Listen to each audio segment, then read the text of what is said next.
Hear ye, hear ye, hear ye. Welcome one and all to the Dukes of Gaming podcast. Thank you for choosing to hang with us for the next hour and some change as we bring you into our world of video games. Again, you can find us on your favorite podcast service. Watch us live on Twitch every Saturday for the Dukes of Gaming stream. You can find us on YouTube. With all that being said, you know I have to introduce my fellow Dukes of Gaming, and I wouldn't have it any other way. First and foremost, he's a Nintendo hater, but you would never be able to tell from his room decor. He plays all his games on the hardest mode while teaching his students at the same damn time. He is the Duke of Education, Alfredo. How are you doing this week? I'm doing great. Every week I try to remove one Nintendo themed item from my room, and I started this week with my hat and my Pikachu. No Pikachu anymore, and no Zelda hat. So, because Nintendo sucks, obviously. The Nintendo hate is strong with this one, but it's not with the dude on the right. Second foremost, of course, he is our law expert, headband expert, business expert, but more importantly, he is the Duke of Rocket League. How are you, Cole? Good. Our entrances have gotten incredible. Like it isn't the word. It isn't the word. It's your cadence. Your delivery is incredible. Like I want to compare like our very first episode introductions to like now. Not episode 0. Episode 0, yeah. You leaned into, my hate and your love is what's making the show right now. I love Thomas's for audio listeners. Thomas, your hat is Saved by the Bell like crazy. It's awesome. Wow, I didn't even notice. It's the exact. And you're wearing it. You didn't even notice that. It's the exact symbols. It's awesome. It is. Well, look, I don't toot my own horn often, but I love my getup right now because I have. Dude, I'm saying it looks. And then fresh. It looks awesome. This is like the monuments and like I know. Shout out H&M. But yeah, I like that. I like that. The outfit is you're killing it today. Thank you. You got to step it up. Y'all don't look too shabby yourself. Well, look, I'm representing Empire Strikes Back. I'm on Obi-Wan, the last episode, so I'm ready. I can't be mad if y'all listen to our stream, which you can listen to every Saturday, of course. We got into a little bit of Star Wars talk before we ended, and Alfredo had to suffer through some of that. So. Did I? I just blacked out during that. I didn't hear your voice the whole time. Look, I can't remember what I was doing. I was looking up something gaming related while y'all were being nerds talking about Star Wars. How you feel when we talk about Star Wars is how we feel when you talk about Kingdom Hearts. Blasphemous. Shut your mouth. Well, speaking of gaming, of course, since we're gamers, we have to ask the age-old question, what have we been playing this week? I'll be selfish. I'll start. Love that for you. I've been playing probably the game. Like, if I had to rank a game of the year in terms of like, is there something I played? It'd be Half-Life Alyx. Half-Life. Wait. That you played this year, you're saying, right? Yes. You're saying this is your game of the year so far? The thing is, like, game of the year, I feel you have to pick a game that's been released this year. Yeah, but I'm saying your like personal game, best game you've played this year. You've played is this game. Oh, I gotta get with it. I've got no excuse now. So this game, I've been looking for a VR game. And if anybody doesn't know, Half-Life Alyx is the third game in the the Half-Life series. And it's a VR entry. And it's the rumor and the legend has said this is the best VR game ever made. I needed to see if that was true. I just had to see. So it's on sale. Steam's having a summer sale. It was $30. What? You didn't tell me this. I didn't know that. It all happened so fast. Oh my god. I'm mad at you now. I'm not talking to you. I told you just now. But Steam's having a summer sale. It was $30. And I was sitting there like, I'm not buying two games. I'm either buying this or I'm buying Cyberpunk. Because I wanted to try Cyberpunk on PC. And I was like, you know what? I need to transform my gaming life. I need Half-Life Alyx. I've been looking for a VR game that has given me like immersion, like those you ever been to, like, King's Dominion and they have like the 4D movie theater? Mm-hmm. Like those to me used to feel so immersive because like you're getting like all your senses, like the room smelling like SpongeBob, the chairs rocking. I was super immersed in that. That's probably the most immersed I've ever been in a media ever. And that was like, just a SpongeBob like. That's crazy because you would think that VR would top that. Well, the thing is, VR has always pulled me out because it has PS2 graphics. That's fair. Or like high level or like low level like PC gaming graphics. Like when you get like an indie game, like an indie 3D game, it's just the quality has really never been there in even the best experiences. Yeah, and like, there's no haptics yet. Yeah, those two things. That's true. And then there's a little bit of haptics. Like when you putt, like you can feel your controller vibrate and stuff like that. I mean, like DualSense level. No, yeah. I agree with Alfredo. It leaves me wanting in a lot of areas. Like, look, Walkabout Mini Golf I love. I'm not gonna act like that's not a great game, but it's immersive because of the golfing. But when I look at the environment, it's still like it's still a little blurry, and that might be just because of the Quest. Somehow, some way with Half-Life Alyx, it looks like a PS4 game. Like it has that level of graphic fidelity on an Oculus Quest 2 plugged in, right? Yes. Okay. So I can only imagine what it looks like on like a Valve Index. But what are we talking about in terms of PS4? Like, are we talking beginning of the era, or are we talking like a Quantic Dream game? Like, where in the PS4 era? Would you say That's Killzone? A good question. The Killzone, the first Killzone. Yeah. Okay. That's what it looks like. First Killzone. Yeah. I give it beautiful. That. I would give it that. Yeah, that's good. And just the physics alone, because look, the story is I haven't played Half-Life 2, so I don't know the story 100%. I just know the world's fucked up, machines taking over, this and all that. Just the world and the physics, because it has like, think about Valve's games, think about Half-Life, think about Portal. It has that level of physics in a VR setting. So graphically, it looks like the best VR game I've ever seen. And then like you can just pick up anything that's like you can pick up a glass bottle, you throw it at a window, and the window's gonna break and the glass bottle's gonna break. So it's just a different level of immersion. Like when you pick up, if something's too heavy, for example, like if something's in your way and you try to pick it up with one hand, it's too heavy, and you're playing as a female in this game. So you have to pick it up with both hands. And the game kind of recognizes that. It's a lot of little things that this game just does so well that I'm like 5 hours in. It's a 10-hour experience. I cannot wait till we get off this podcast and I put the VR headset back on and I get back into that world, because it's the first time ever in VR for me where I legit feel transported, where I do sometimes forget that I'm in my room. That's really cool. So I highly make me jealous. It's $30. I highly recommend it. I don't. I think does it require a pretty powerful PC? I'm worried my PC won't be able to handle VR Half-Life Alyx. Check Steam. Steam will tell you if your computer can run or not.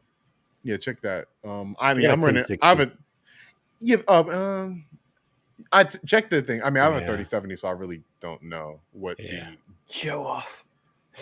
I mean, I got 3070 guys. It's okay. No biggie.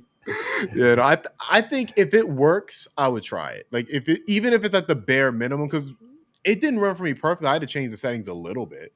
Yeah. So yeah, you can always change settings. I think even this thing at like even if the resolution isn't great, because I tried out. I'm not gonna talk about this, but I tried out No Man's Sky. And that was not working that well. But then when I reduced the resolution all the way to the lowest, it started working. So you might just want to try to do that. There's also hope, Cole, that this game will come to the PSVR 2. I don't know how great those chances are since it's a Valve game, but we can hope. We can hope, yeah. But it sounds like we need to maybe figure out a way how to play this game. Yeah, for sure. I highly recommend it. It's fighting between this and Elden Ring for me right now, or it's like, damn, like this. I wasn't expecting to be wowed by this in such a short amount of time. I heard someone describe this game, which sounded pretty incredible, talking about the physics, and they were like, they said that they were in one room and they needed to carry grenades to another room, so they grabbed a crate and they grabbed all these grenades and put them into the crate. Yeah. and then I think ran Greg ran Miller into said other- that. Maybe it Miller was said- Greg Miller. Yeah, maybe it Yeah. was Greg Miller. because It was a video game personality. I can't remember who it was. Yeah, that was the first video I ever seen for Half-Life Alex. Because I didn't even know it He- existed like that. And then Yeah, when he whoa, did an that's interview crazy. about it, I was like, oh, like it's that. But yeah, when you're playing it, yes, there are a lot of things where there are multiple ways to solve everything. But see, that's unbelievable. And Like, the that kind shooting of feels immersion is really incredible. good too. Yeah, Okay. yeah. So Cool, yeah, cool. I would say maybe you should probably play like at least a little bit of like Half-Life, the original, or Half-Life 2, or like Black Mesa or something, just to get yourself familiar with the world. Because for me, it was very cool coming off of Black Mesa, seeing some of these enemies, seeing how you heal yourself in that game, and then play it essentially in VR. Like that was a very interesting experience for me. Just, I mean, it was fresh off my mind, and just get right back into this world in this type of way. Yeah. If you have a VR, there's no co-op, right? I don't think so. I wouldn't imagine yeah. how it would work. I don't think so either. No Man's Sky had co-op for In VR. VR, right? Not only does it have co-op, it has like multiplayer. You can play with like up to 5 to 6, 7, 8 people. It runs horribly, but because I'm on a 3070 and this thing is not even like, it's not even trying. And I look it up. Wait, I you look did it it up. in VR? Were you in VR? Yeah, there's probably too many universes to process. Right, like I'm just like the frame rate's going from like 60 or 72 to like 22, and I'm like, oh no, and it's just chugging, and then my virtual desktop's messing up. It just was not like coming off of Half-Life Alex. That was such a bad experience, so that's why it doesn't even get to be talked about. But yeah, that's my VR experience for the week. I've been playing, like I mentioned on the stream. I won't talk about it for too long. AI, the Sonium Files. Boo. Wow. Boo. Game All right, so sucks. we found the hater in the room. Look, if I had been in Alfredo's position and put down $60 for this game, I would think it's okay. I would think it's okay. I wouldn't be mad. I put down 40. I put down 40 for Code Vein, and I'm not ashamed of it because I had a decent time with that game. So it's like I'm really happy I got on Game Pass. It was very convenient, and I like it a decent bit just because it's very anime, and it has that mystery that I don't know if y'all know this. I love mystery shit. Like one of my favorite Me movies of all too. time, Knives Out. I love mystery. Oh, good stories. movie. Great movie. And this Never game seen it. scratch. You should see it. It's I want to great. see it.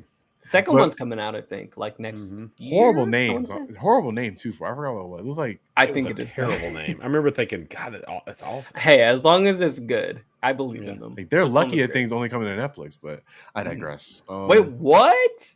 Yeah, We'll talk Netflix about bought this later. Netflix bought the series. They bought the I didn't know whole that. franchise Didn't know for about like $200 million or some shit like that. Or no, I think it was even more than that. It's Glass Onion. There it is. I was like, wow. Hope that gets Oh. retitled. But AI, the Sodium Files, it's a visual novel, Alfredo. I don't know why you were hating on is. it. Like, what did you Well- expect? Who well- pays $60 for a visual novel? Yeah, well, I do because something like Danganronpa worth every penny and more. But I came to this because Did you buy the first Danganronpa when it first came out for $60? No, because I didn't know about it. I didn't find out about Danganronpa until the second one was released. Mhm. Probably like 5 years later. I didn't even know it was a thing. And then when Danganronpa 3 came out, I immediately bought it. But Mhm. I was interested in the game you're playing, AI, the Somnium Files, because I believe it was published by Atlas, and I love Atlas games. Mhm. No, No, it's actually by Spike Chunsoft.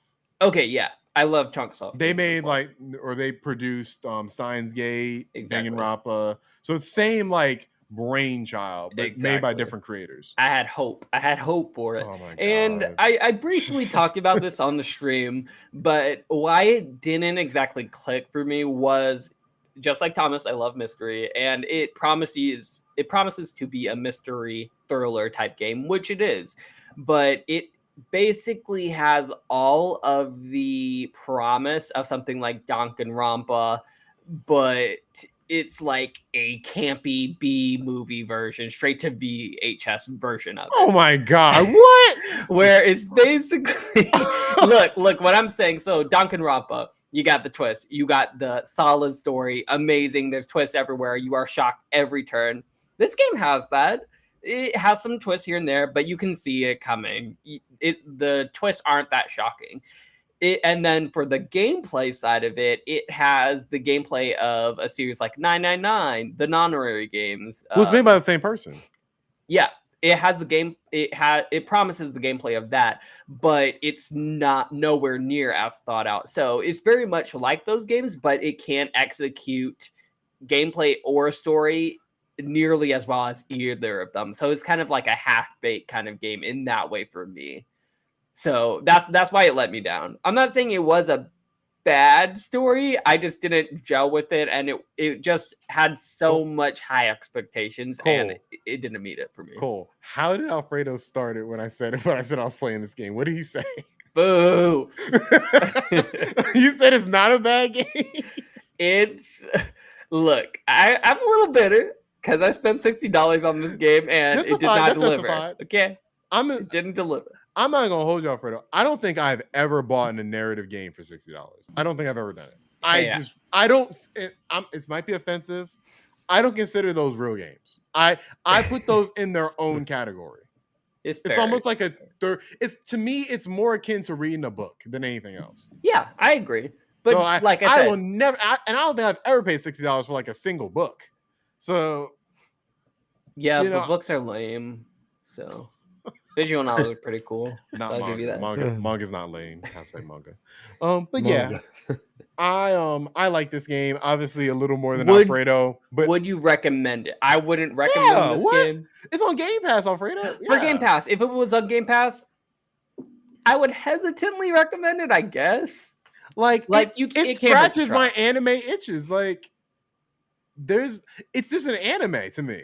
Like, I've seen anime with worse stories than this that I've enjoyed. We'll agree to disagree. Wow. But I feel you. It's a good Game Pass game. We can agree on that. It is a good Game Pass game. And I'm not saying it's something you should run out and go play. It's something that if you're in the mood for a mystery, if you're in the mood for something anime influence, kind of Inception influence, a little bit like Persona as well. Like if you're interested in something of that nature, you know what? If you're interested in like Persona without having to do all the RPG shit and just consume a story, try this game out. You might like it. And that's all wow. Well, maybe I like it better than the next game I played because I've been meaning to try out the Wavelengths DLC for one of my games of the year of last year, Life is Strange: True Colors.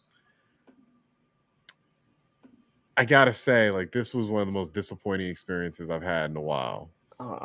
Where I was playing, like, I saw that this was on Game Pass.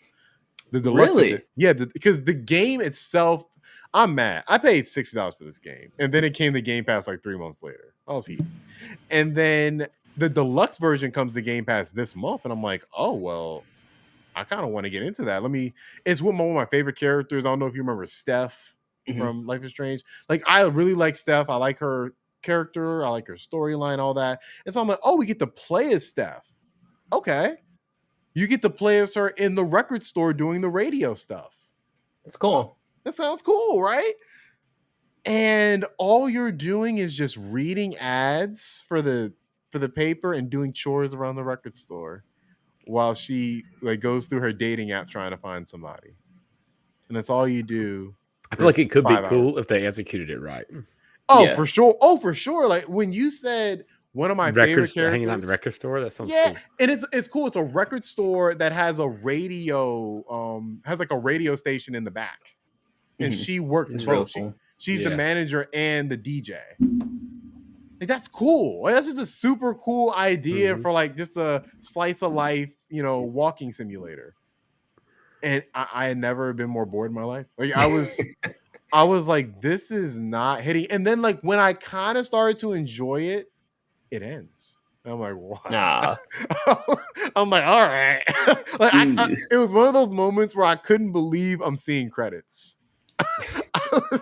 I felt offended, but at the same time, I was like, I didn't pay for this. Wait, I have a question. So does this take place I'm guessing before the events of Life is Strange: True Colors? Yeah, the only redeeming part of it is you find out what happened, like why Steph's in the place where she's at. Like she gets the job at the beginning of this DLC. She's just getting over a breakup, her band split up, and she's trying to put together the pieces of her life. And that just sounds great to me, but then when we're actually doing it, you know what I'm saying? Like the most interesting part is she's playing like a Dungeons and Dragons game with her friend over Skype.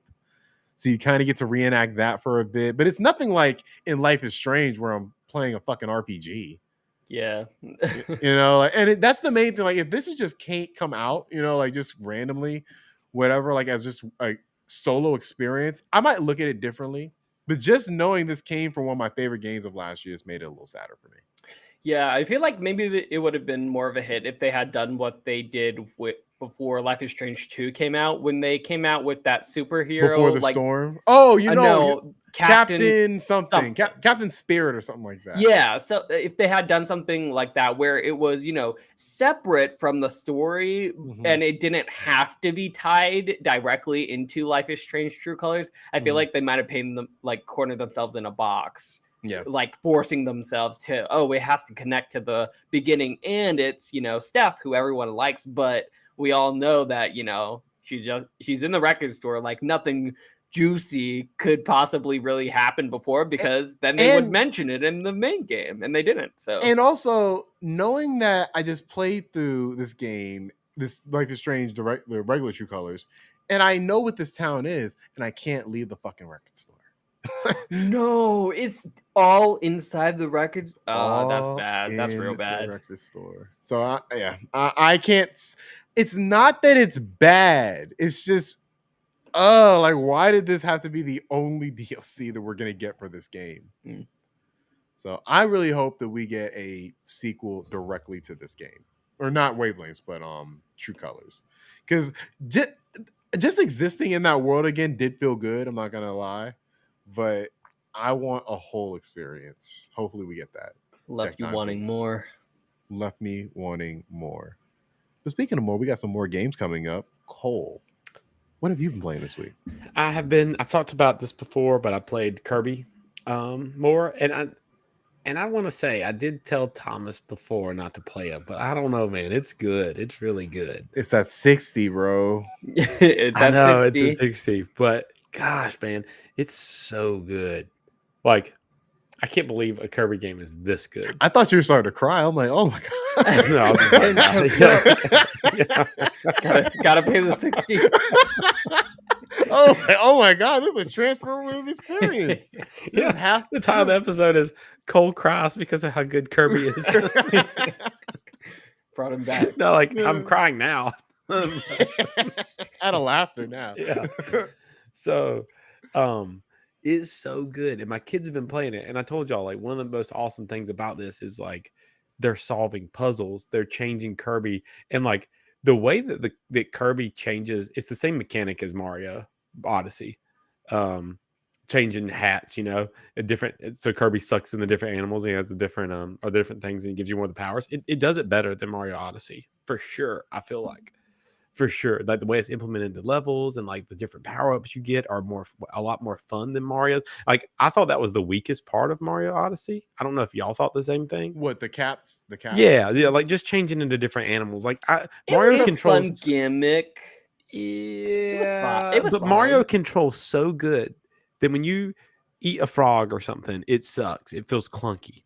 Or when you eat a frog, I'm sorry, Kirby, but like it literally. I see where you're going. No, I do see where you're going with that. Because my favorite part about Mario Odyssey was when you get to jump into the 2D like. Yeah, I agree. Walls. Oh, yeah, I agree. That was my favorite part. So yeah, I agree with you. That the freaking strength. Yeah. It was platforming. The strength of Mario Odyssey was platforming, and the adventure aspect of it. The Mario 64, like exploring the levels and stuff. It definitely was not the hat. I thought that was a complete gimmick and the weakest part of the game. Fair enough. But this, like.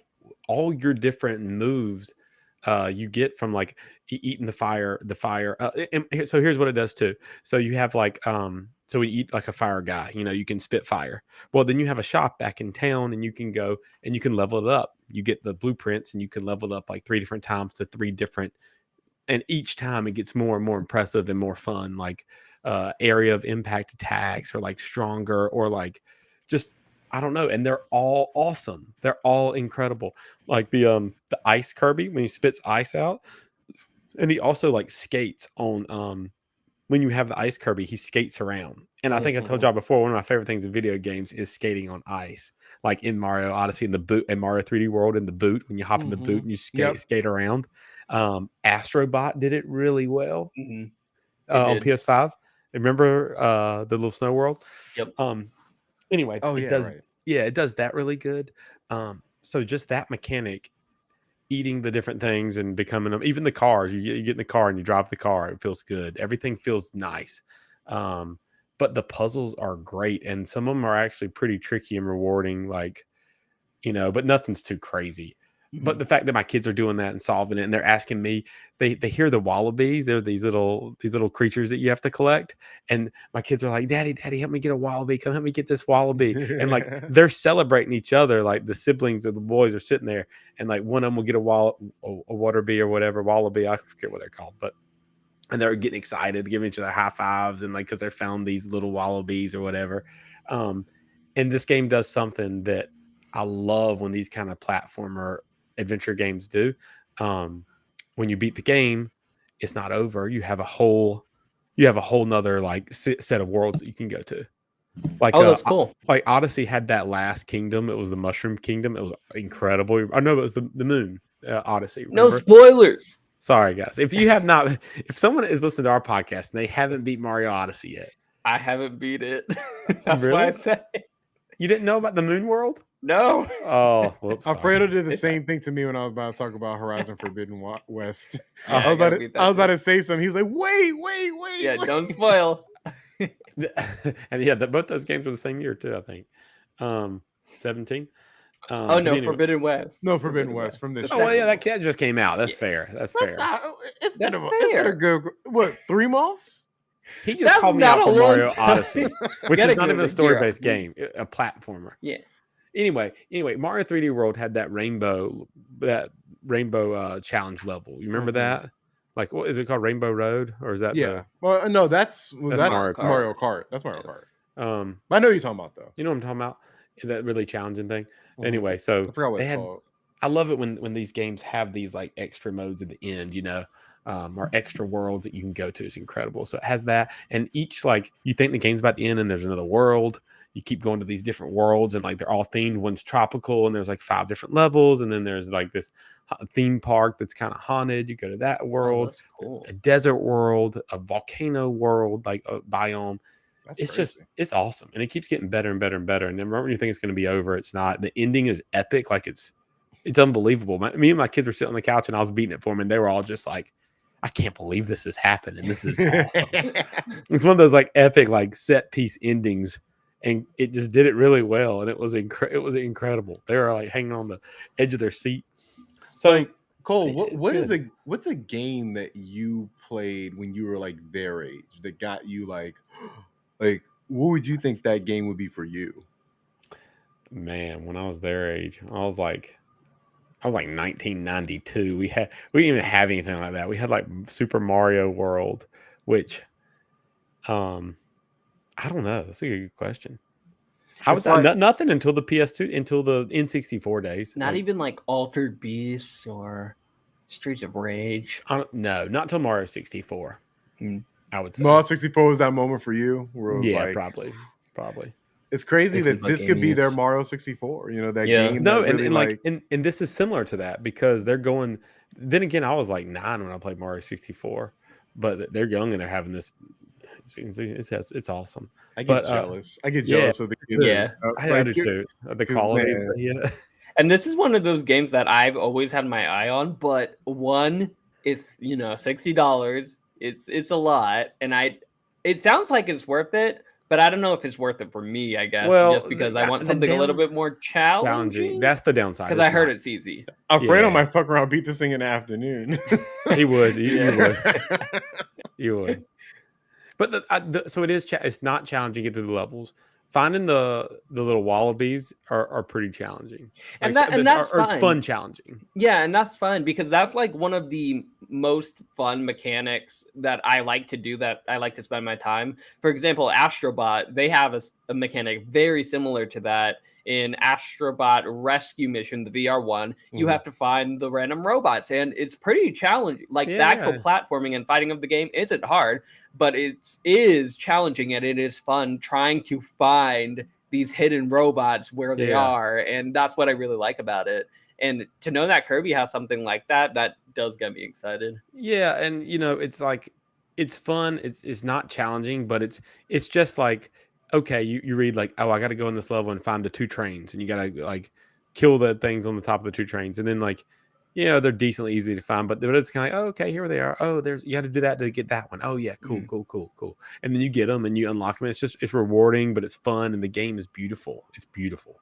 It's awesome. I'm all about that. That's dope.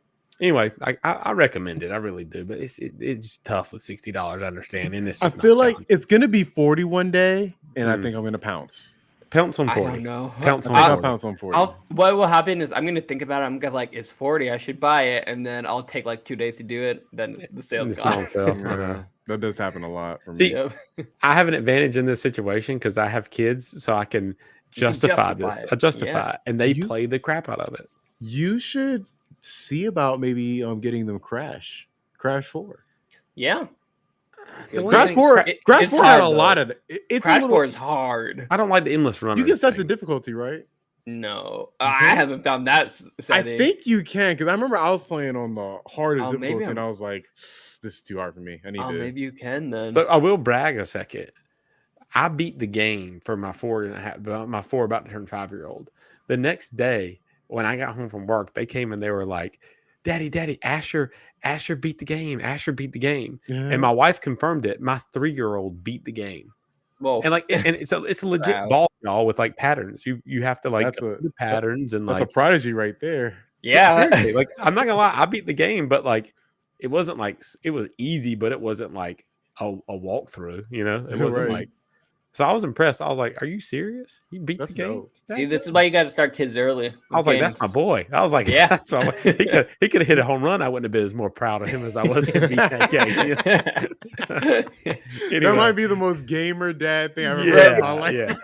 I was so proud. I was like, Baseball game home run or beat a video Right. game? yeah, like one of my best love it. friends, his son is all into baseball, and he's like brags to me about that, and I'm like, hey man, my boy beat Kirby the other day, and I'm just like, I'm glowing. I've been glowing Like, for a he's week. like, did your son catch a wallaby? Yeah. Exactly. Comes back to me when he does. Did he find a wallaby in World 5 too, though? Mhm. Exactly. That is hard. That's honestly heartwarming. That was a great. It is. It is awesome, y'all. Honestly, I'm gonna post it in our little group chat one day, a video of them playing, because it'll make you smile. Thanks. So we'll be looking forward to that. Like Mm-hmm. I'm looking forward to what Alfredo has been playing this week. I am playing 2 very different games from Kirby. So I'm going to start with the first game, which is Death Stranding. Ooh, So nice. with this game, I'll briefly talk about, because I started playing it because it's available on PlayStation Plus, all new Whoop, whoop. PlayStation Plus, whatever you want to call it. Basically that service. But I've only played about an hour and a half now. And I was telling the boys earlier on the stream that 90% of what I have, 90% of what I have quote unquote played has been cutscenes. Like I'm just watching a movie at this point, and then Yeah. in the 10% that I did play, just walking. I did finally get to walk across a mountain. I used some rope and some ladders that were already magically there for me to cross. So I really didn't do anything other than walk across the map. So I'm really, really hoping that's not all this game has to offer. And I'm told it's not. I'm told there's actually some It's action not. later It's on. not. No, it gets. I played 5 hours of it. It does get better than that. It's just not my type of game, but it's one of those games I would never shit talk because I respect Hideo Kojima too much, and I see where he was going. It just Well, it's also my first Hideo Kojima game, so I have absolutely no reference for his gameplay, his the style of his games. I just know that he's a legend. to me, this game is not really the greatest example of Hideo Kojima, but at the same time, it's the best example of Hideo Kojima. It's both of those things at the same time, where it's like the story is all Kojima. Like the story is, it's like the most, like it's like how Tarantino. Like, I feel like his wildest film is something like Inglourious Bastards. Mhm. You know what I'm saying? Where it's like all the Tarantino-isms are here. That's what I feel about Death Stranding. Like everything I like about Hideo Kojima is in this game.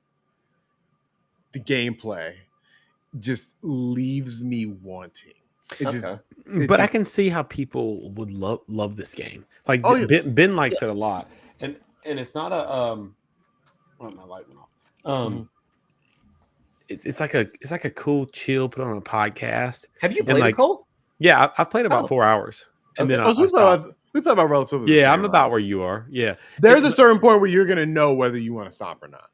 Okay. And honestly, I didn't want to stop. I just, whatever reason, you know how it is with video Just games. life.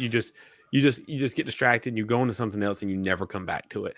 And that's one of those games for me. But it was, I thought the gameplay was kind of awesome. Like trying to traverse and having to pick out what you're going to take to get through all the stuff you have to do, and like actually do it. It's something cool about it. I didn't like the balance mechanic. I don't like that part. What, but I like the part of setting off with the triggers. Yeah, I don't like that really. Yeah, that seems But- to be and the a lot statue of game, it from what I'm that- doing that- right now. That's the game. Like that is the Yeah. game. Like, and I did not like. I'm I with don't you, like that Cole. either. Yeah. But it was one of those things where maybe it's not the game. Maybe it's just me. But I like the journey though. The journey of like getting from point A to point B in this weird type of game that to me it felt next gen because it was so different and the Yeah, graphics yeah. were really good. But Well, what I'll say is that I'm still super early, so I'm probably going to update you guys next week when I actually play more of this game. But I will say during the story, 90% cutscenes of what I have played, I'm just like, what the hell is going on? I'm so confused. I mean, it's not like Kingdom Hearts level of confusion or Stranger Paradise confusion. It's more like, it's weird out here. Like you guys are saying English words and I understand you, but like, what are we talking about? Really, there's all these random words that you're making up, sci-fi words. It's just weird out here. It honestly feels like if you drop me into like a random Kingdom Hearts game, I never played any of the other ones before. Because in Kingdom Hearts, you'll just be like, what is going on? But in this game, this game doesn't feel like I don't know what's going on because it's confusing, but I don't know what's going on because there's so much I guess like definitions of it's just things like in the world. It's almost like I needed to study something before I played the game. Yeah, like I need a dictionary. Like you need a lore book. And and to me that's where it loses me, where it's like, and that's usually not a problem with Kojima. Like that's the one thing for me where it's like Kojima usually does if there's nothing else, Kojima does a really good job at is explaining these characters. Well, I'm hoping that will get better as I play it. Like as I play more, like they'll unveil what everything means and more give me that dictionary textbook definition of things. I hope it will get better, but I'll keep you guys posted. Cole, did you have you played other Kojima games, right? Mm-hmm, yeah. How do you find this story compared to? I don't like it. I don't like it at all. I think it's just weird for weird's sake. It's just, I don't know, man. I don't like it. I didn't like the story. I like the gameplay kind of. It's very anime. Like it's probably the most anime Kojima's ever gotten. And well, then I should like it. But do you like every anime? It's like, yeah, exactly. Like, anime is just it's not even a genre. Like anime to me is just a feel. Yeah. And I think it tries to be anime, and I think a lot of people love the game, and I feel like they're all justified. I feel like I'm missing out. And I want to get back into it one day, so maybe we'll see. But I'm glad you're at least like trying it out and seeing whether you like it or not. I'm the problem is I think I'm going to be too stubborn not to finish this game now that I've started. But we'll see. We'll see next week. Oh, you'll know after 5 hours. I sure will, and I probably won't stop. But the other game that I'm playing is I'm replaying Until Dawn because basically Supermassive's next game, which I love their game. Their next game came out. It's called The Quarry, for those of you guys that don't know. And it's basically their next slasher horror flick that they've come out with. premise is, you can kill. You play the game, your decisions matter, and you can kill accidentally or on purpose any one of these teams throughout this like 10-hour interactive movie experience. So the quarry is $70. I don't want to pay that. I'm going to wait for a price drop, but I'm going to go back and play Until Dawn just to see how it is. And how I'm doing it is I'm making my boyfriend play it, and I'm just watching. So I'm kind of experiencing it more as a movie rather than anything else and giving helpful suggestions. And it's exactly as I remember. It's just a fun movie experience that you can do with your friends.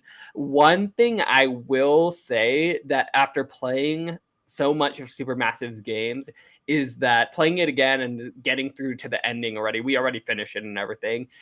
I definitely do see a lot more clearly the illusion of choice that they give, because a lot of times what they'll do with pretty much all of their games that I can clearly see now is that they'll set up a dangerous scene that you can get somebody killed toward the beginning, but then by even failing all the actions, you won't get killed. And basically what it seems like they're doing, you kind of get funneled into, oh, okay, here's the end, and toward the end then you can go in multiple branches. But by the books, it is very, okay, here are the plot points we're hitting. And it does seem like more of, oh, everyone's going through the same story. So I see that a lot more in their games, and I'm hoping they branch away from that. But regardless, I enjoy all of their games. It's just a fun horror experience. It's still really fun. But I don't think it is, the illusion that they're selling of, oh, anything can happen. There's always 200 endings. No, there's not. There's very slight variations on an ending, but there's not like 200 dramatically different endings, basically.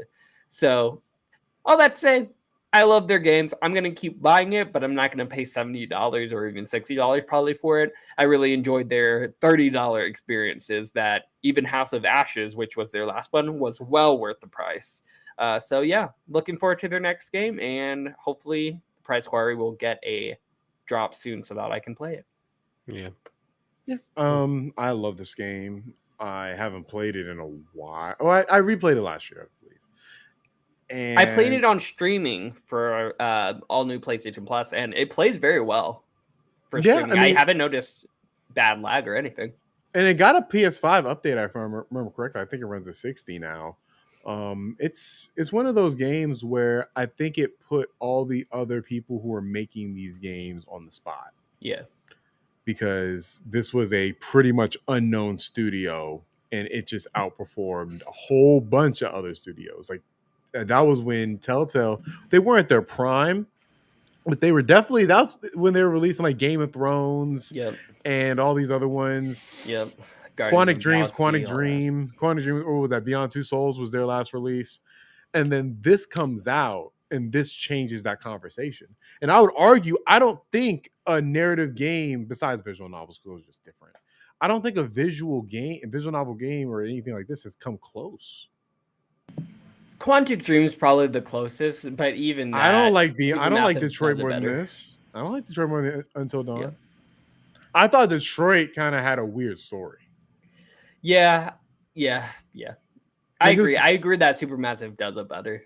Like, I feel like Supermassive, and I can't speak to the Quarry, and I think they went a little more this way with the Dark Picture anthology, but they don't take themselves as seriously as Quantic Dream does. Yeah, Quantic Dream is like, a drama versus. It's like they're trying to win an Oscar that they're not going to win. It's like, what do we? Yeah.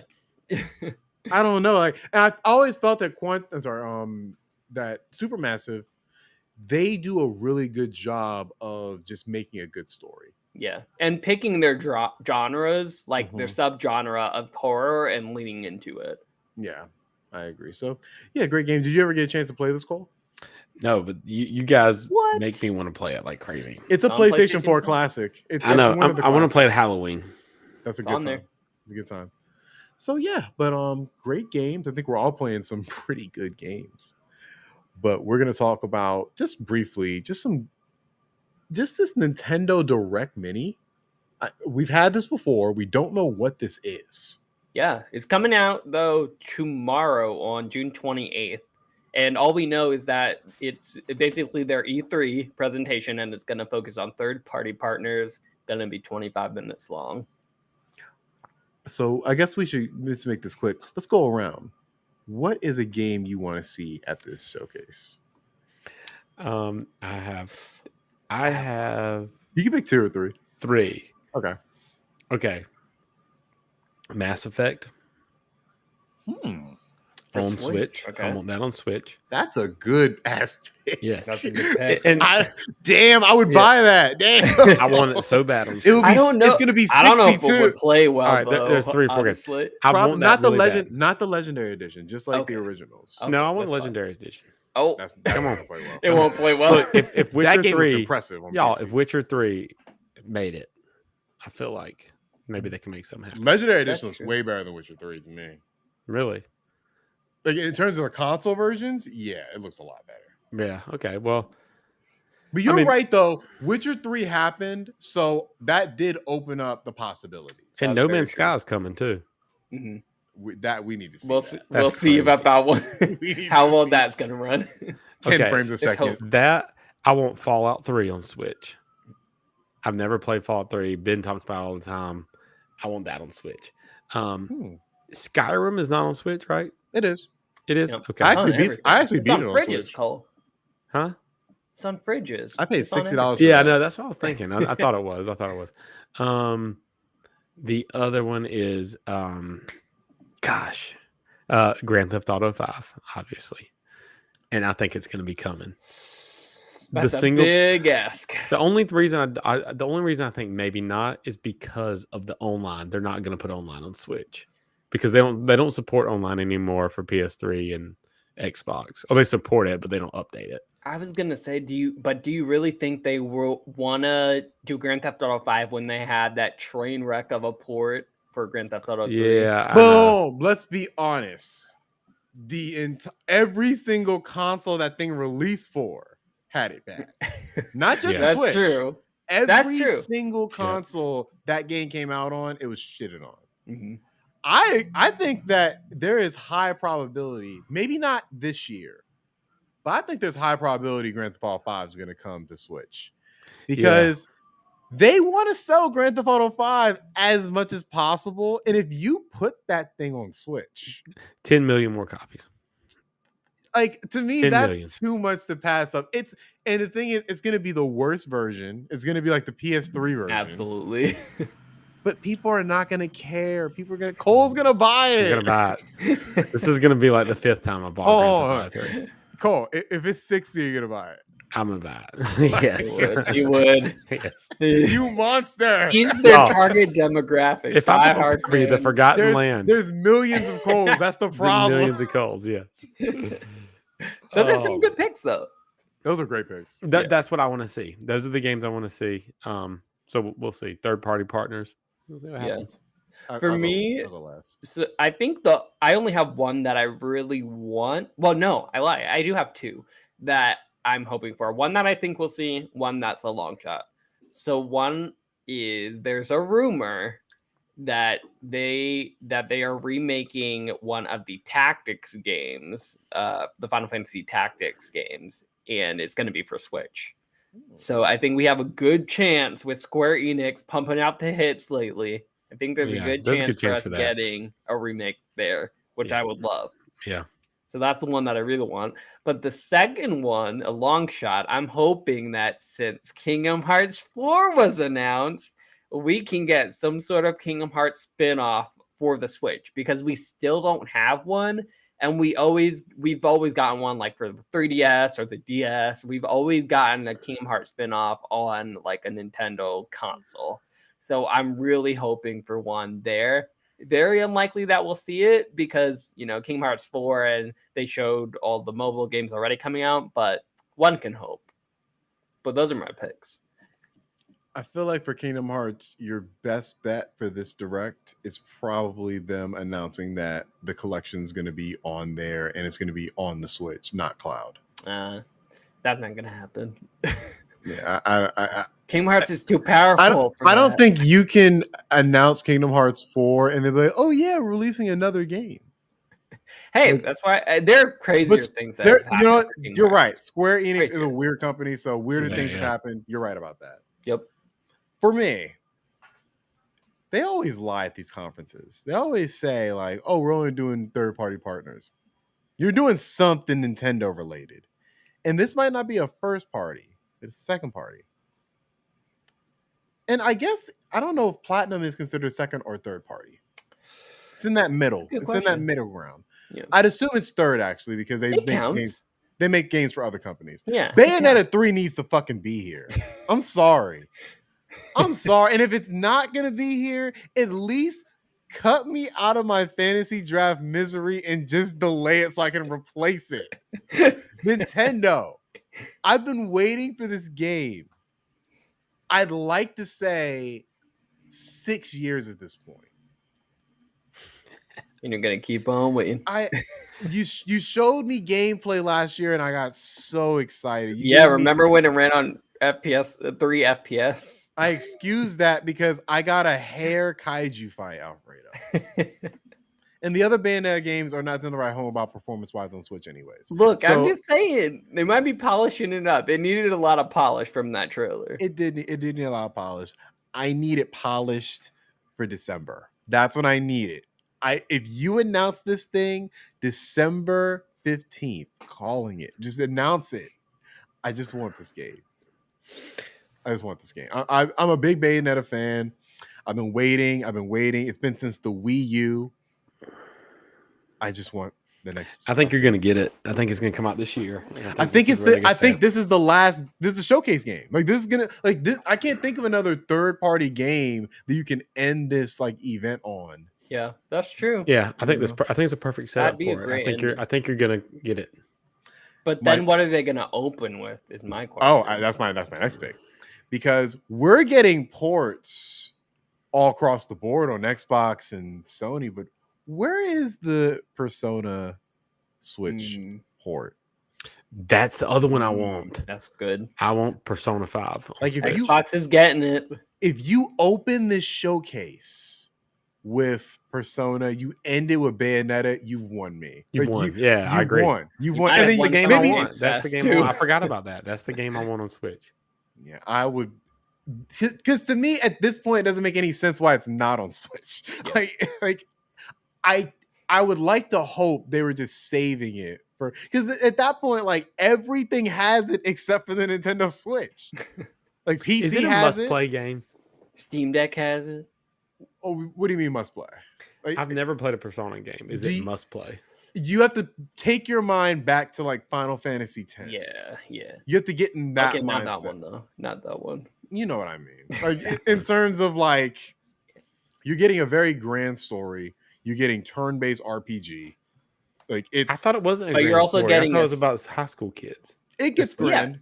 It does get grand. It gets. Yeah. It always gets not grand. you're battling like the god of the universe after like it's not, FFX. yeah, but it does get grand, and it's very. There's no game like Persona 5 to me, and so I think it's definitely worth a try. I would call it a classic.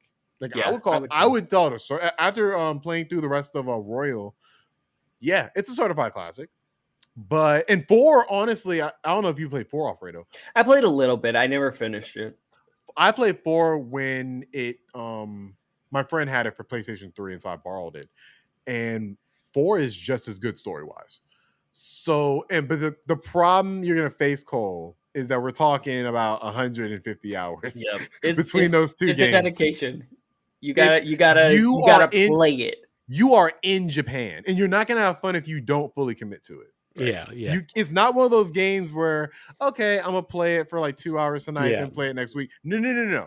You have to play it for like 3 weeks straight.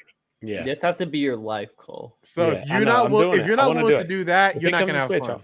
I want to do it. You literally have to, go in and have relationships with people, build your friendship meters. Like it's as much Sims and keeping up with relationships as it is a turn-based RPG.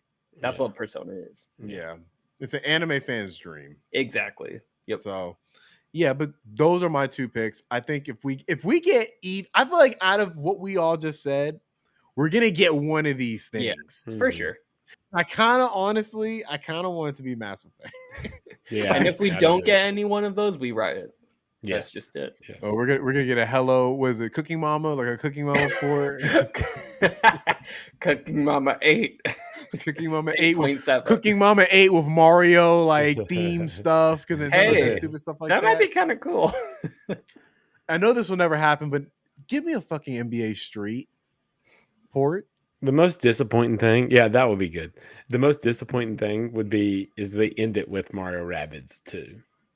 Oh, they might open with that. Now that Oh, don't now say you that. said Oh my that, god, that's what happened. They might That's what's open gonna with happen. that. It's gonna be so They- disappointing. They're It's gonna be so open with disappointing. that. Yeah, If Shit. we had a bingo card, I'd pick that. Yeah, they're gonna that's open the with one. Yeah. Damn. That's the one. Or Damn. Monster Hunter Rise, because they love, with the new expansion coming out, Sunbreak, they love to show that off on the Nintendo Switch. Okay, so our worst case scenario is they open with Monster Hunter Rise and they close with Mario Rabbids. Yeah, we That- get nothing. that's the we worst want. case. Well, hopefully Bayonetta 3 somewhere in there. I will legit riot. Not if they do that. Yeah, now they do that. That's what I'm saying. You're It's like doomed. worst case scenario. That's oh my god. Don't even put that in the ether. That's gonna be the conference, guys. We're Don't gonna even do get it. that. It's gonna be terrible. Well, speaking about putting stuff in the ether, we got something in the ether from a Mr. Jeff Grubb and this is from Video Games Chronicles. He has apparently found out and reported that the Last of Us TV show is going to be titled The Last of Us 2074, and it's going to take place across 2 timelines.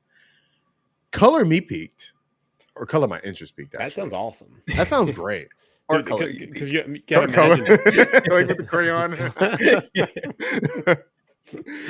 Yeah, no, I. How do you feel, Alfred? Are you excited? At first, I was excited when you said it, and then I remembered another game that this reminds me of, and then I was like, "Oh no, I don't know What? how I feel about this." Which game? And when you said that is going to take place across 2 timelines, I immediately thought of Assassin's Creed 1 with Desmond and that whole. If it's Well, that- if it's Assassin's Creed, that's the worst case scenario. I mean, that's what I thought of. That's the worst case scenario, like you said. I think it sounds cool and it could be cool, but to be honest, it doesn't fill me with hope exactly that I heard that this is going to be a Netflix series, because Netflix series now are either they're good or they're not. Like there's no in between. I feel that Sony knows that this is the franchise that, because when you think of Last of Us, that seems like it's going for a specific audience, right? Like I don't think that seems more on the like Ozark, kind of like, it's gonna have its audience, but I don't think it's gonna be the biggest thing in the world. I don't know. I think it actually is. I feel like they want it to be, and I feel like they're hyping it up to try to be that way, but just the style of show it is, like I don't see that taking over the world. You know what I I'm think saying? it's gonna be pretty. I don't think it's gonna be like a Game of Thrones, but I think it's gonna be big. Well, I think Horizon has the chance because just off the foundation that was built off the games, where the games, if nothing else, they really do build that world. Yeah. And there's so many different possibilities. Because when I hear 2 timelines, I'm thinking, so wait, is one going to take place like before all one's this happens? going to be That's before how the they have- fall, and Yeah. one will be after. It says it in the article. One Okay. before the fall civilization, and then after. Like that sounds intriguing. And then damn it, neither of y'all played Horizon or spoilers. Forbidden West, have y'all? Well, slight spoilers for the first one. Yeah. Because it's, but Yeah, no, but the second one, I will say, without spoiling, expands upon the world and introduces other sci-fi concepts besides what we were introduced to in the first one. yeah, And and I've gotten far enough that I've experienced. I know exactly what you're talking about. Yeah, and so I guess okay, never mind. I have a guess, but I literally don't know. the But thing I is, just have a if guess. we say you're right, then we're spoiling. Yeah, we can't say it. Can I but just here- say what I think happens? No, no. I don't know though. But like, don't. Okay, go ahead. Go ahead. I think that spaceship that they thought crashed and went to a different planet or whatever, they actually made it, and there's a whole nother civilization out there. Well, now we can't say. So that now made you're it just to gonna that be other wondering. planet, to the Earth 2 or whatever. We'll tell you off. We'll tell you off camera how right Yeah. you were. The point though is that, like you guys are saying, they have all of the building blocks they need to succeed. Like Horizon does a extremely good job at setting up the premise of the show, setting up the lore. Like everything is established, and they do it while in the game. Mm-hmm. What I'm concerned about is the execution of it in Netflix's hand primarily, and just the fact that Sony, is actually involved in the project, that doesn't really do anything for me, only because they've been, they have movies, they have Spider-Man, which is in conjunction with Disney, and that's good, but they also have things like Uncharted. I can't which count Spider-Man. wasn't the best. I'm sorry. game I cannot or count movie. Spider-Man of their successes. Like it's been a Because while. it's Disney.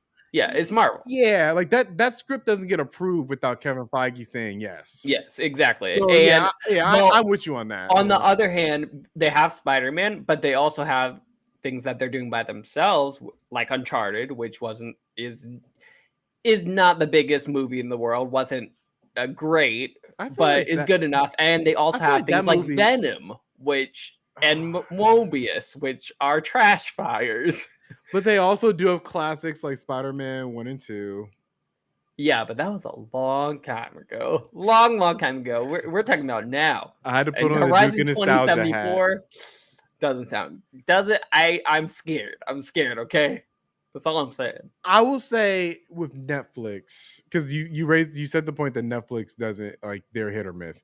I would argue they're more hit or miss with their TV shows. Like with their movies, I'm not gonna no. But like this is the TV show, right? Yeah, it's a TV show. Okay. With their TV shows, I will say those first couple seasons usually are good. Like for a lot of their shows, like you can questionably say they've made like if you list like the top 10 shows of the decade, they have a good amount of them on there. Like Netflix have made some really good shows, So I don't think it's impossible, and I think with the subject matter, I think they can really knock it out the park. But we don't know. We'll find out I think we're all excited though. 2-3 years, I'm guessing we'll see the show somewhere. Yeah, we'll see. We'll see. It's crazy how Sony is using all the streaming companies to make these. Yeah, shows.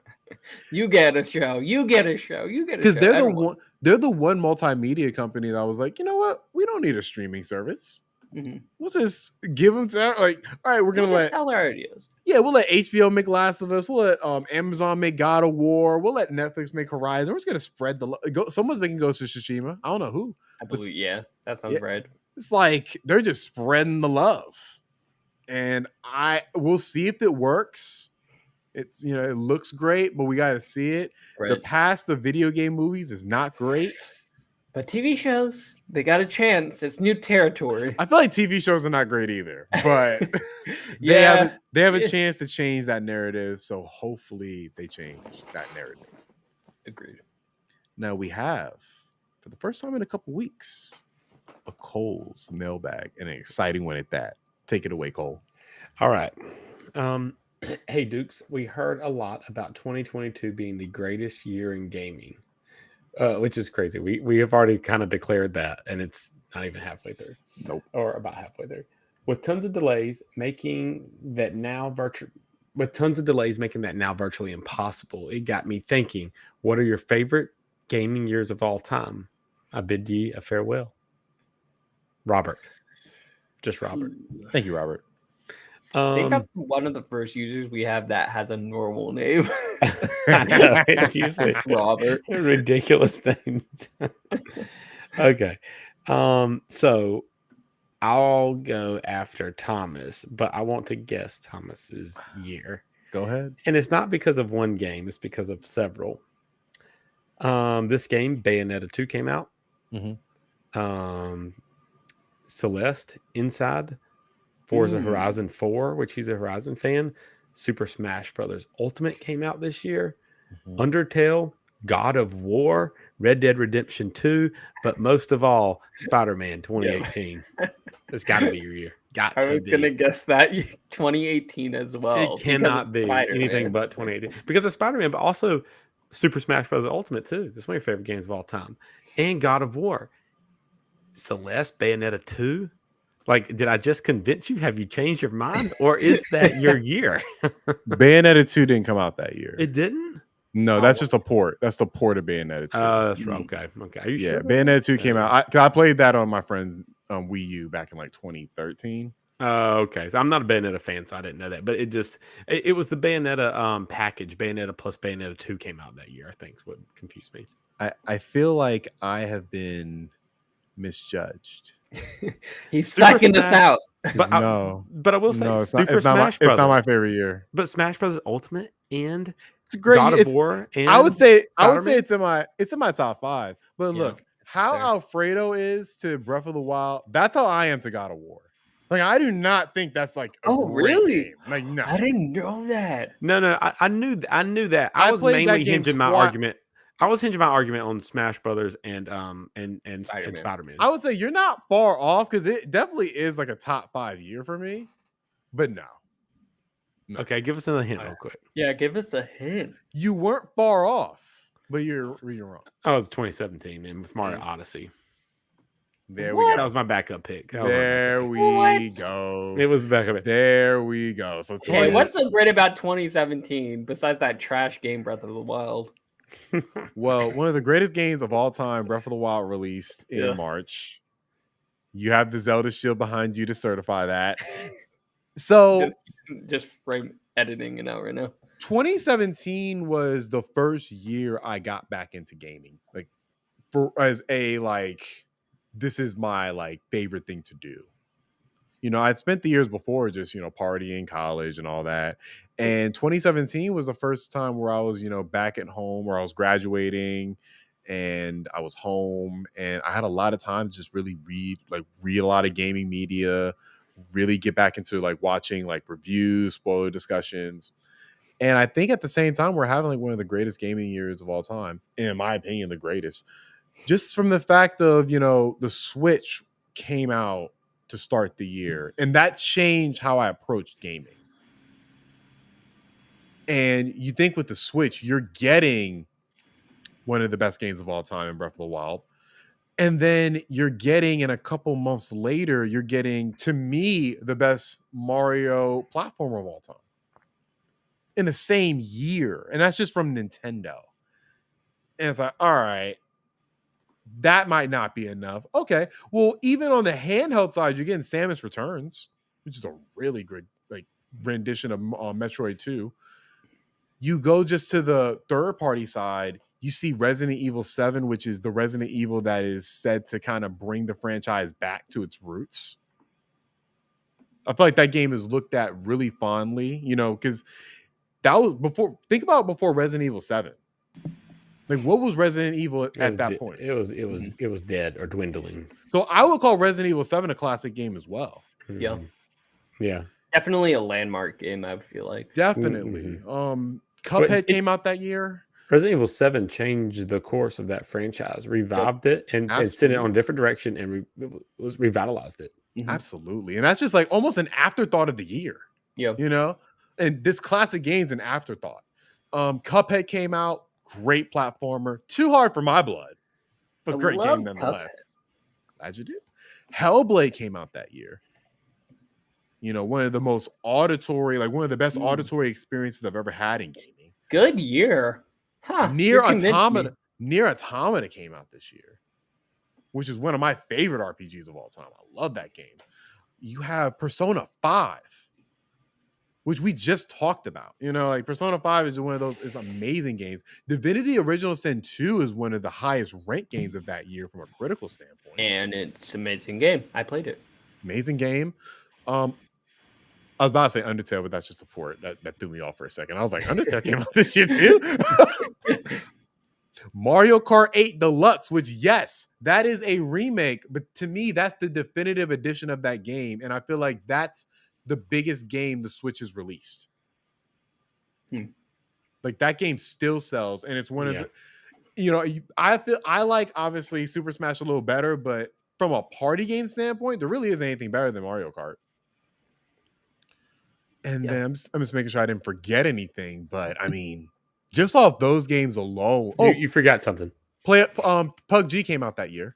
Yeah, that's a good. Mm. You forgot Horizon Big one. Zero Dawn. You're Yeah, right. Horizon. I'm sorry. Too many games. I'm sorry. Horizon Zero Dawn came out that year. One of my favorite games of the year.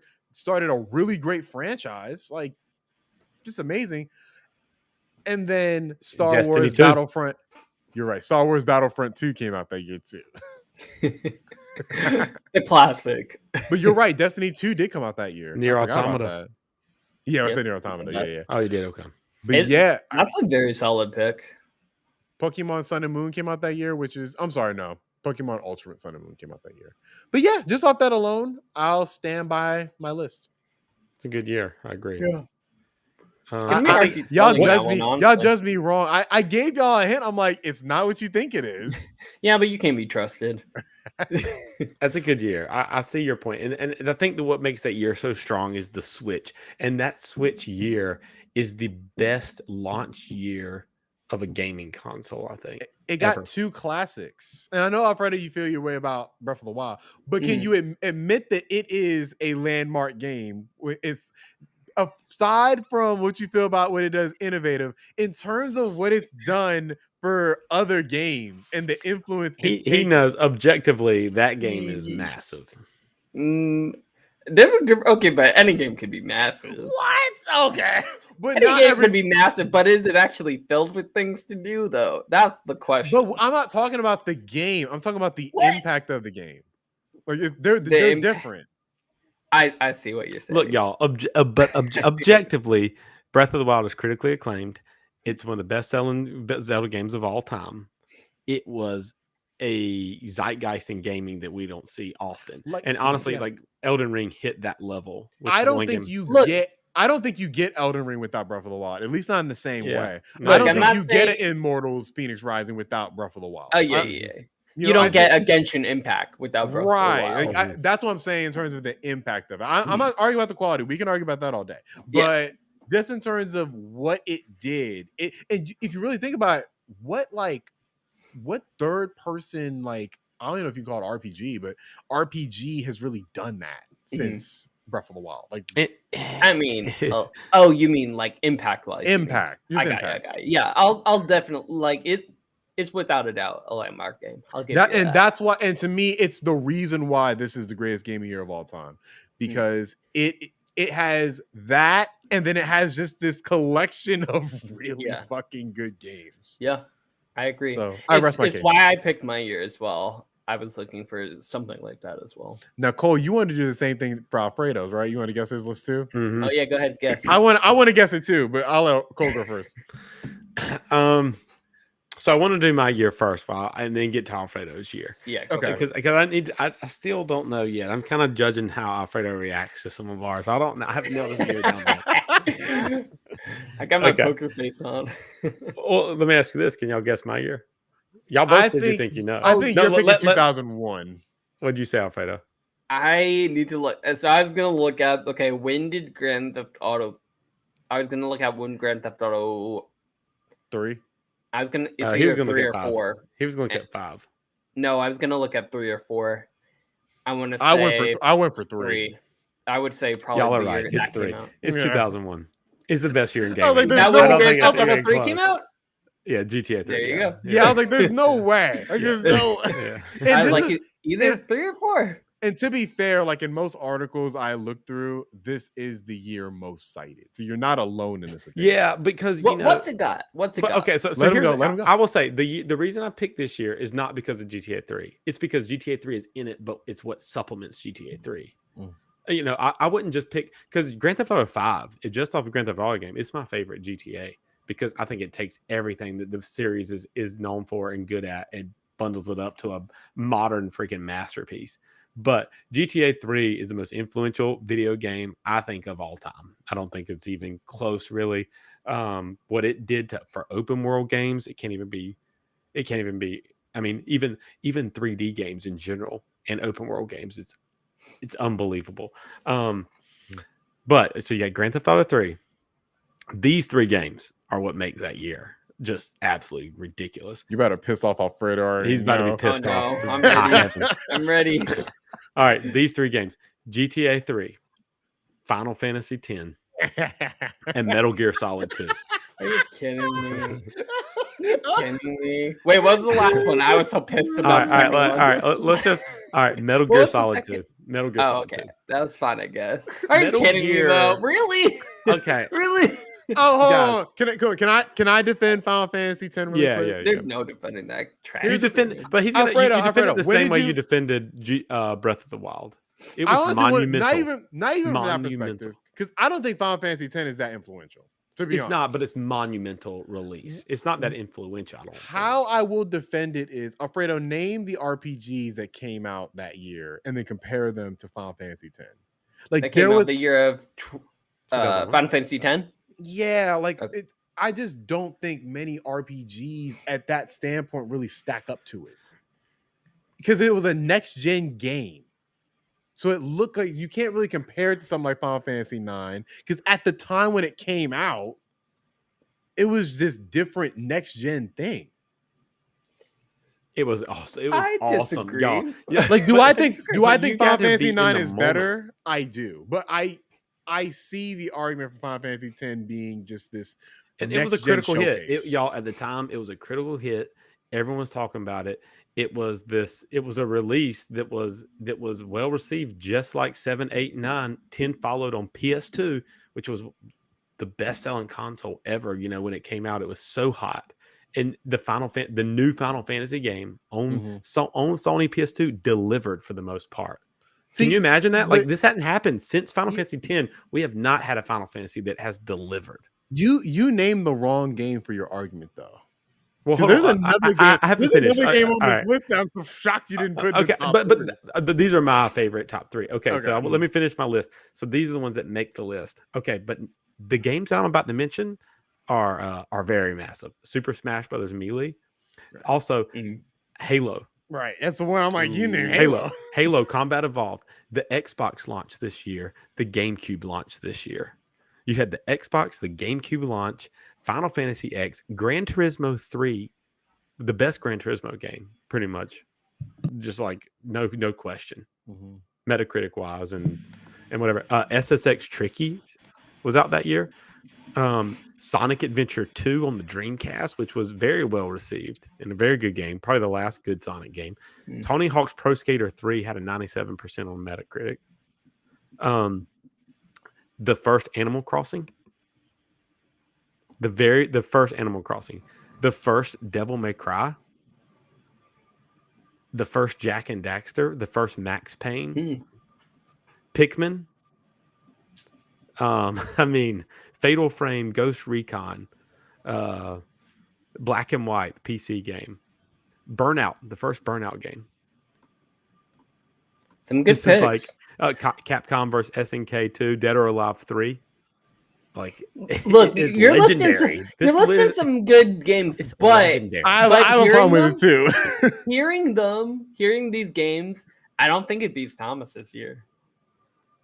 Because these are good games. They're good games, but I don't think they're of the same caliber of Metal Gear Solid 2018, 2. Right, Thomas? 2018? Metal Gear Solid 2 is of that caliber.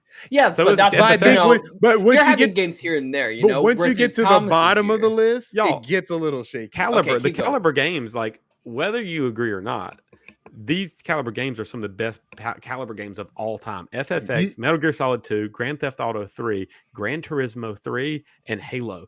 Those are on almost every list of the best games of all time. Cole, are you like kind of familiar with basketball in terms Oh, of yeah. All right, so Yeah, I play basketball. so this, but in terms of like NBA, like Yeah, NBA stars kinda, and everything. kinda, So kinda. this is like if I The like Bulls. was this is like when if I went to like, you know, the nursing home and I saw Bill Russell and Jerry West. No. This I'm is like like- if you I'm went to like, United wow, this Center is really- in 19...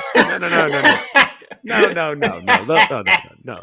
If you went, if Bill Russell, you're talking about the SNES days. You're talking about like the year Super Mario World, Super Metroid came out. That's Bill Russell. This is the 1997 Chicago Bulls. This is like This is watching. 1990. All right, this is like watching is like Scottie Charles Pippen and Michael Barkley. Jordan. This is like Yeah. Charles Barkley That and Gary Payton and Jordan. and Jordan. Jordan, you know what I'm saying? Be Karl like, Malone, Stockton, meanwhile, my year is Penny like, Hardaway. LeBron, Steph Yeah. Curry. Yeah, the new generation. And it's really a pick your flavor type thing. Yeah. Because Yep. But I these are agree the with you. seeds This for all of that.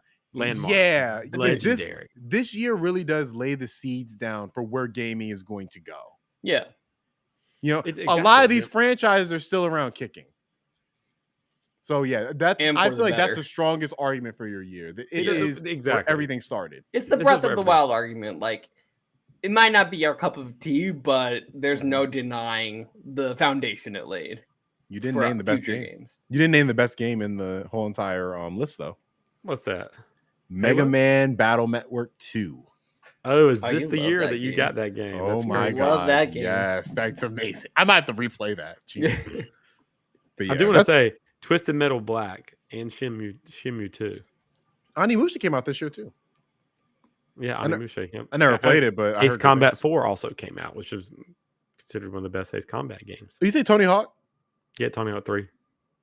Yeah, it's a great year. Oh, Super Advance Monkey Wars Ball. came out this year too. Advance Wars. Yeah, it's a great game. Specifically for that reason. It lays the foundation for every other year, I feel like. Yeah. Metal Gear Solid 2 that year, too. Like, I don't know that, like, that. GTA 3 was the biggest. That put Kojima on the map. Like That put him on the map. Metal 100%. Gear Solid was Good. a really, really good game when it came out.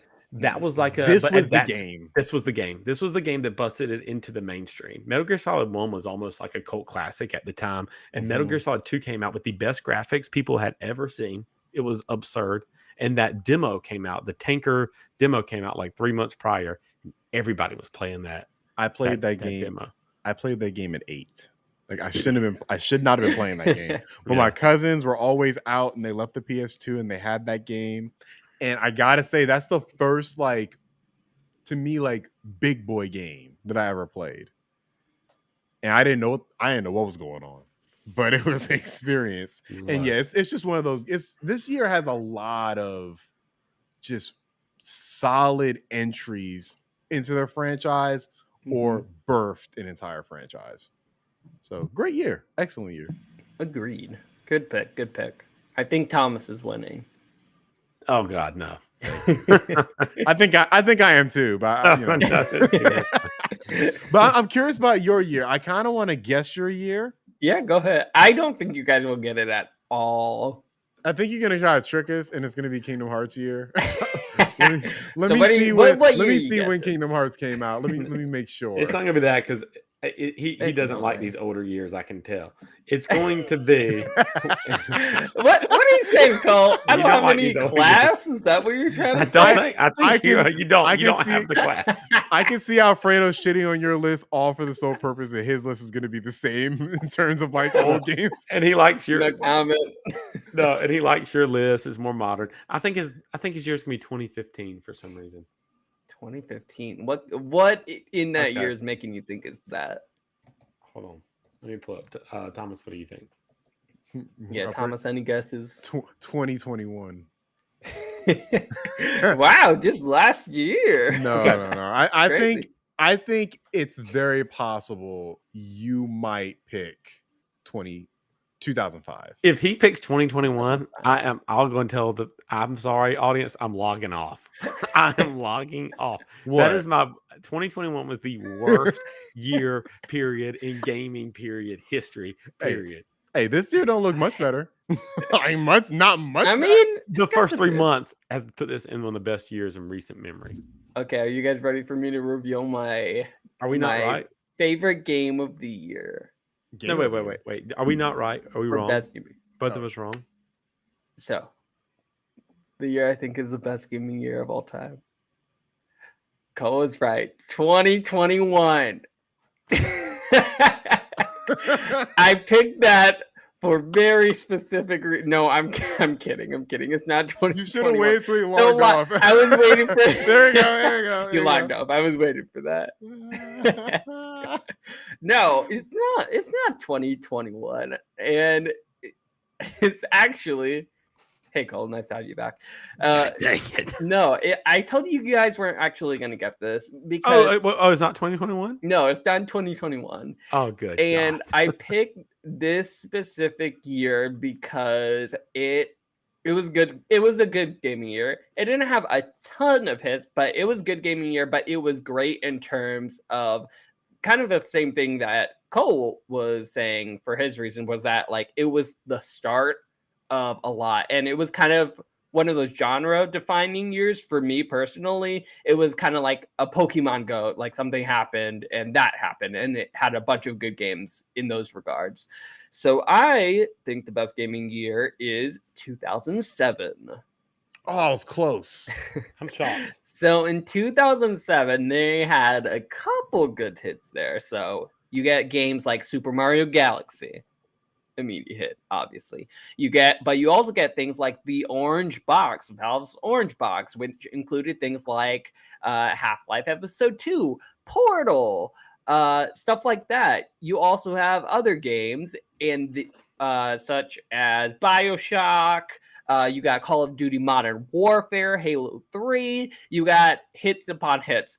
But one of the genre-defining games, and this is one of the biggest reasons why I picked this year, was because a game called Rock Band came out, which for me personally, my family was all over this game. Everyone I knew was playing Rock Band or Guitar Hero 3.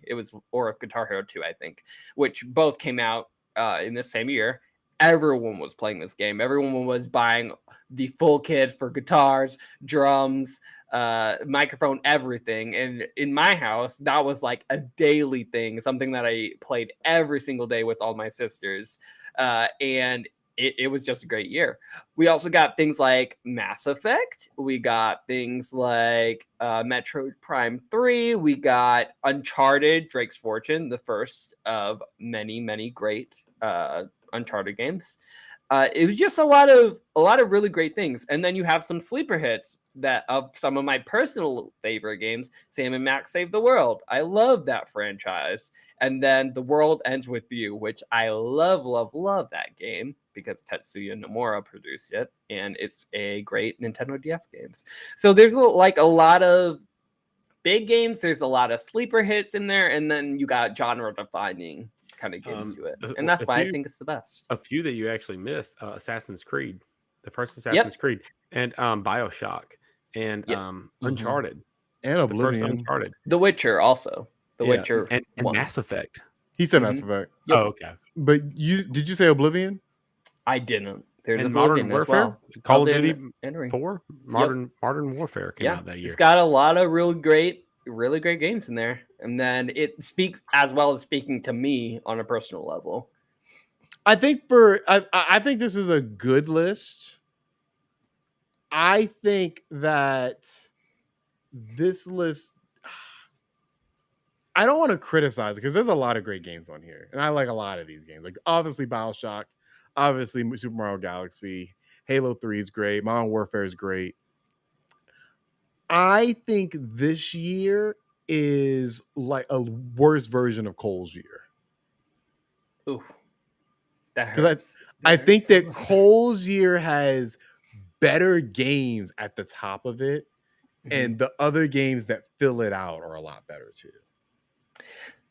That's fair. This is one of, I wouldn't say it's more of a favorite gaming year, rather than like a best gaming year.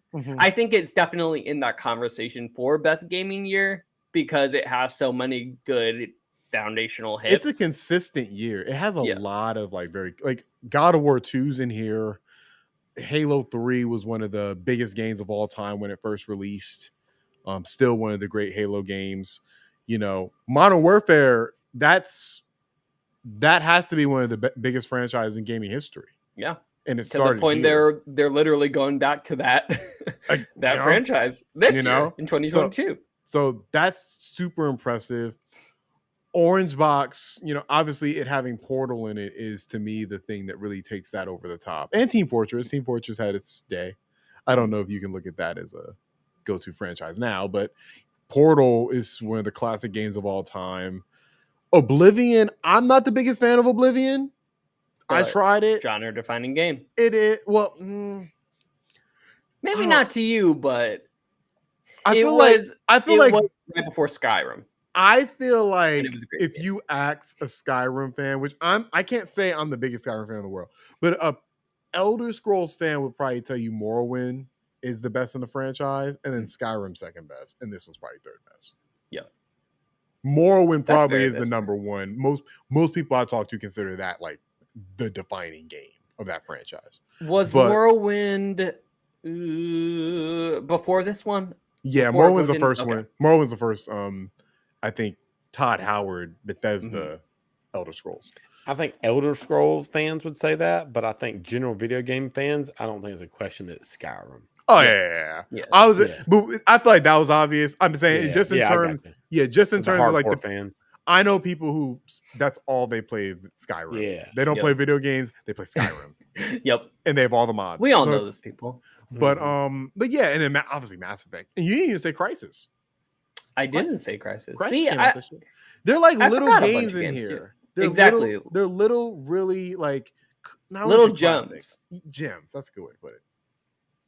So I think it's a good list. I think it's the Cole. What do you think?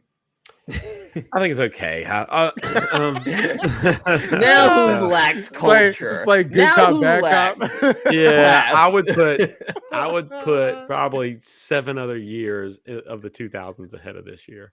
Oof. Dang. I'm sorry. I think hey, it's a great I'm year. sorry. It's It a is a I good thought year. you were gonna pick 2005 because I think 2005 is a better year than this. Yeah, I was looking at 2005, but And the that's when problem- Kingdom Mario. Hearts. That's when Kingdom Hearts 2 came out. Your favorite game of all time. yeah, so it's but like, it didn't speak to me. Like, Guitar yeah, Hero Kingdom or Hearts about 2 Guitar came Hero? out, but what else do we have?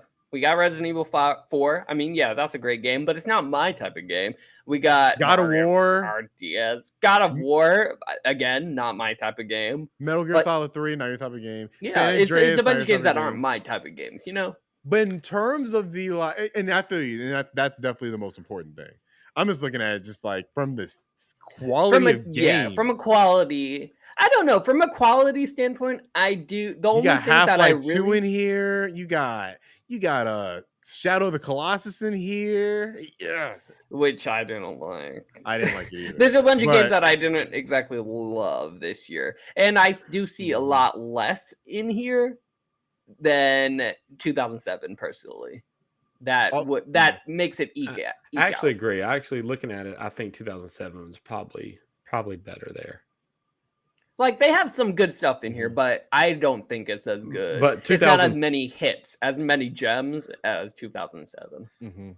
2002 was a pretty awesome one, I think. Yeah, I think that all three of our years are Ah, pretty crazy. Yeah. Are there any honorable mention years? 2002, like Cole said, Kingdom Hearts 1 came out. 2002. Great year. Sorry, guys. I got it. 1998.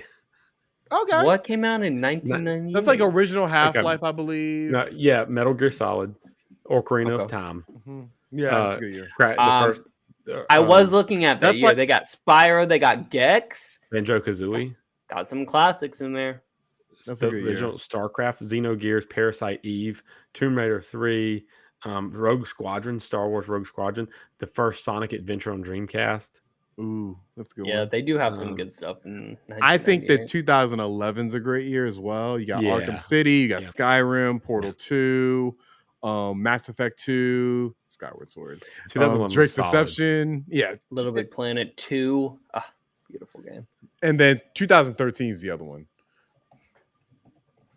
I I honestly, I was thought looking at 2013 might have been Cole's year. That was my It's first close. thought. If Rocket League had been in Rocket League 15, if it had been in 2013, I probably would have had to go. That's Last kind of us crazy DC. because I was like, 2013, that surely can't be the year of Grand Theft Auto 5 because that's so long ago, and it was. Absolutely was. damn Jesus. near a decade ago. They are milking that cow. and it might And sell Last of 10 Us. million on Switch. Yeah.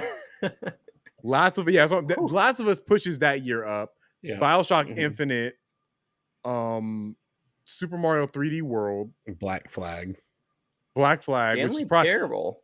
Stanley Parable, Rayman Yeah. Legends. I love That's a solid game Mm. too. So that's a good year, but yeah, I think that 2007 is better. I agree. I think 2017 was the best year in gaming. I'm on 01. No one will ever be able to talk me out of 01. See, I can be swayed on my year because my year is a favorite, and not so much. I don't think it. Okay, I, let's res- just- let's say- I let's say respect your year objectively. the most, Alfredo, because your list is a mix of great games and really great games that are like that maybe wouldn't be people consider best games of all time, but are super important, like Rock Yeah. Band. You know what But- I'm saying? Like, Let's just say the best gaming year objectively of all time, what it did for games, what it laid the groundwork for. How can you argue against 2001? how can you argue against 2021? 2021? Oh, I second that question. It was my second pick. You got great games like Returnal and You know what's sad What is else? Ratchet What and else we got? Clank. And, Yeah, Ratchet and Clank. we gotta scramble for this. Ooh, Guardians of the Galaxy, great story. That was good. you are pulling Life is sub- Strange. Oh, God. I don't know about that. I wouldn't say that's like great, but I think but I'm yeah. out. I think I'm out of ammo. That's it. You're out of ammo. That we year need was some terrible. lists. Oh, up Shin here. Megami Tensei 5. Yeah, Shin Megami Tensei 5, Psychonauts 2. Good game. Great I game. think 2001, like I said, about that's when you see Hades. Hades. No, that's 2020. That's 2020. Ooh, Is it? 2020 is an underrated year too. I'm not going. Wait, no, hold on. The Harry Potter and the Philosopher's Stone. Didn't y'all love that game?